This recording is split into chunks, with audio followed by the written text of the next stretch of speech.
A teacher learns her pupil is skipping school and tending to his little sister alone when she pays him a surprise visit.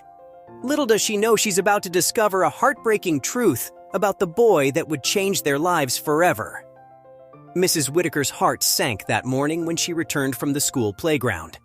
For the first time that year, Jamie had opened up to her about his family. As a teacher, Mrs. Whitaker was aware of her limitations and that it wasn't her job to pry into her students' lives. But little Jamie was so different, not because she had a soft corner for him, but because he was the sweetest and kindest boy in her class. Despite being only 7, he'd never been a trouble for anyone, and he'd always been too quiet for someone his age. So that day, when she saw him in the playground with a Polaroid camera, she decided to have a little talk with him.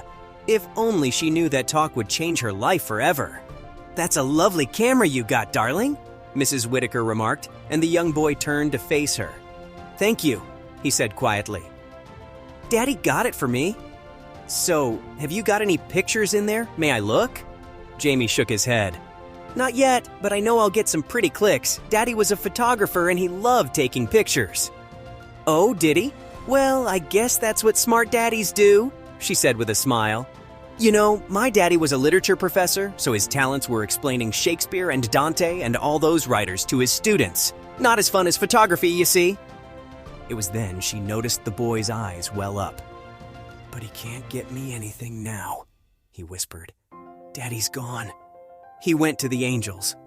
When Jamie said that, something passed through Mrs. Whitaker's heart. It made her stomach churn, and she wished she hadn't asked Jamie about his father.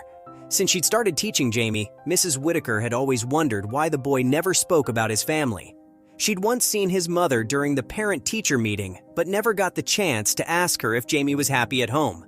After learning about his father's death, Mrs. Whitaker's heart sank. "You're a brave boy, Jamie," she told him calmly. "And I'm sure your father is telling the angels what a beautiful son he has. Isn't that right? Blood is not always thicker than water." Mrs. Whitaker noticed a weird sadness in Jamie's eyes as he nodded and returned to class that morning. She stood there watching him leave and wondering how terrible the loss must have been for a little heart like Jamie's to bear. Unfortunately, she had no idea that he was so devastated after losing his father that he couldn't bring himself to part with his camera. He carried it everywhere he went and even skipped classes on occasion to photograph landscapes and nature. Something similar happened one day. Jamie didn't show up at school that day and Mrs. Whitaker couldn't reach his mother. She assumed Jamie was sick and would return to school soon, but that didn't happen. Days passed and Mrs. Whitaker received no communication about Jamie. She tried to reach his mother, but all her calls went straight to voicemail. Mrs. Whitaker's mind told her that she could be overthinking things and that Jamie would be back to school. Maybe he was really sick. Maybe his mother would notice her missed calls and reach out to her. But when that didn't happen, something in her gut told her that the child was in danger. So, after the lessons, Mrs. Whitaker grabbed her purse, searched the school book for Jamie's address, and decided to drive to his house. When she arrived, she found herself on the front porch of a decent but neglected house. She rang the doorbell and looked around. The lawn needed urgent mowing, and fence pickets were missing. What was going on? Mrs. Whitaker rang the bell again because it wasn't answered the first time. As the door opened, she was shocked to find Jamie in the doorway, a little baby in his arms. "Oh dear, Jamie, are there no elders at home?" she asked worriedly. Jamie's shoulders slumped.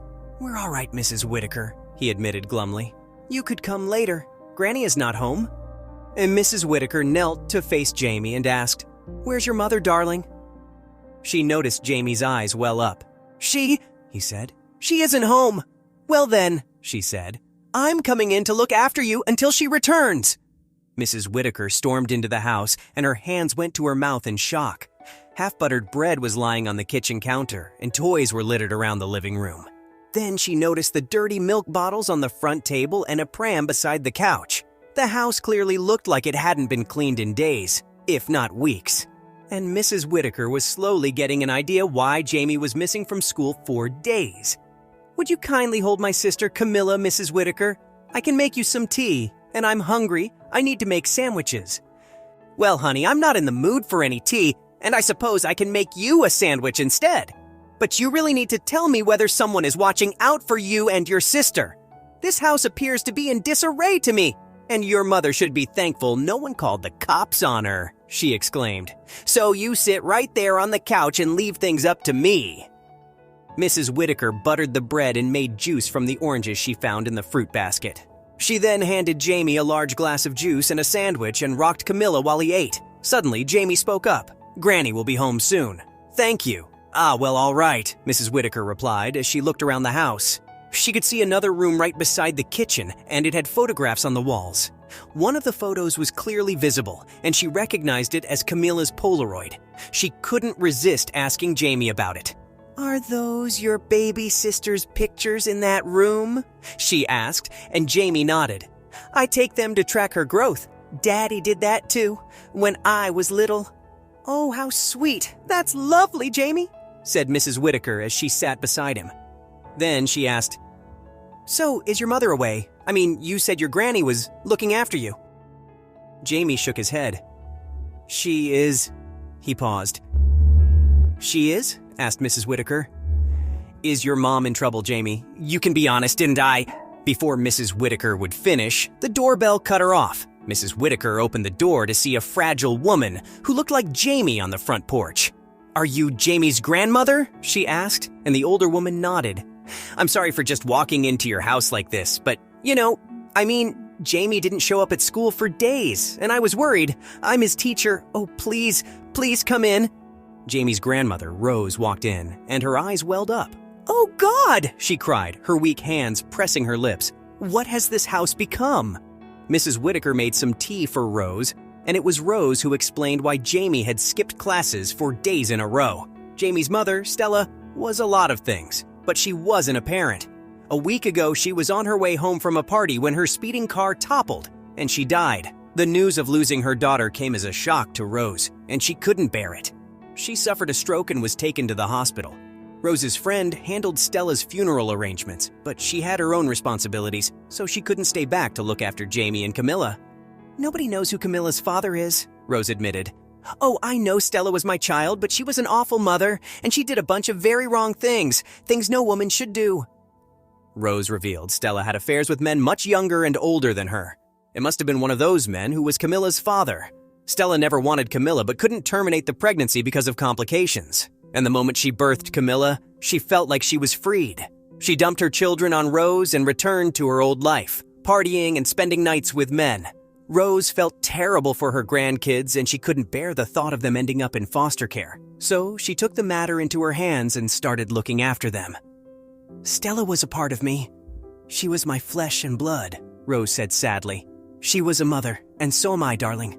The thought of losing your child breaks you from within, and I was on the phone with this officer, and he told me my daughter was just not coming back. Oh, how that tore me apart." Mrs. Whitaker placed her hand over Rose's and revealed about her heart-wrenching loss. "I get it," she said. "I do. My husband and I lost our son 2 years ago, and things have never been the same ever since." "Oh, it just doesn't stay the same," Rose remarked. "All that remains is a regret and a sliver of hope that, things might change." "Well, I may not have been in your shoes, Rose, but I understand what you're going through," said Mrs. Whitaker. "My husband and I tried for a child after losing our darling boy, but it wasn't in God's plan. We went through all sorts of fertility treatments and sought advice from the best experts, but sometimes it's just not in your stars. Listen, I'd be delighted to help you two in any way I can," she said. "Jamie has been a wonderful child, and I can't see him missing out on his childhood." "That little child has been through a lot," Rose admitted, looking at Jamie, who was eating at the kitchen table. "I spoke to him when I was in the hospital, and that child, he cried and told me he wanted me home. I was only discharged today, and you see, he's been watching after Camilla, and I know he's doing things that a 7-year-old wouldn't do. But he never had a choice. I continually taught him things that school didn't since his life was so different from the other children. Stella was not there for him. His father had long left him. I was there, but I was mostly sick, and I could barely help my grandson around." "Well then, Rose, let's change that," Mrs. Whitaker said encouragingly. "I'd love to help this sweet little family, especially Jamie." It was difficult to imagine a life harder than Jamie's, thought Mrs. Whitaker as she drove back home that day. She told her husband everything, and he was shocked that a young boy like Jamie was looking after his sister alone. So the kind couple decided to pitch in and help Jamie and his family as much as they could, and they did that. While Mrs. Whitaker helped Rose look after Jamie and Camilla, Mr. Whitaker came up with exciting picnics, hiking, sightseeing, and trips for the family. Within months, it felt like the Whitakers were the family Jamie and Camilla never had. But that's where things only began turning beautiful for the two families. On Mrs. Whitaker's birthday, Jamie gifted her a photo album with the photos he took with his camera every time they went out together. The pictures were beautiful. They were smiling and laughing and doing crazy things that families do. Tears sprang from Mrs. Whitaker's eyes when she found a little message behind one of the Polaroids. "Camilla, me, and Mrs. Whitaker. She's like our new mommy." It was God's sign, Mrs. Whitaker thought. Perhaps her meeting Jamie had always been God's intention, and she only realized it now. So Mr. and Mrs. Whitaker had a serious discussion, after which they decided to adopt Jamie and Camilla. Hesitantly, they proposed the idea to Rose, who burst into tears and gently pressed the Whitakers' palms in her hands. "I always wondered what would happen to my beautiful grandbabies if God called me home," Rose confessed. "Oh dear, I fought with God sometimes, begging for answers. I think I won today. I couldn't have asked him for more. My grandbabies would be safe with you. That's all I want."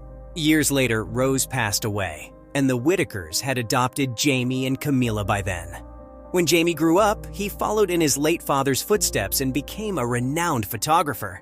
And some of the magical shots he took of Mrs. Whitaker cradling Camilla and Camilla's tiny feet taking shape over time earned him praise and recognition he could only dream of.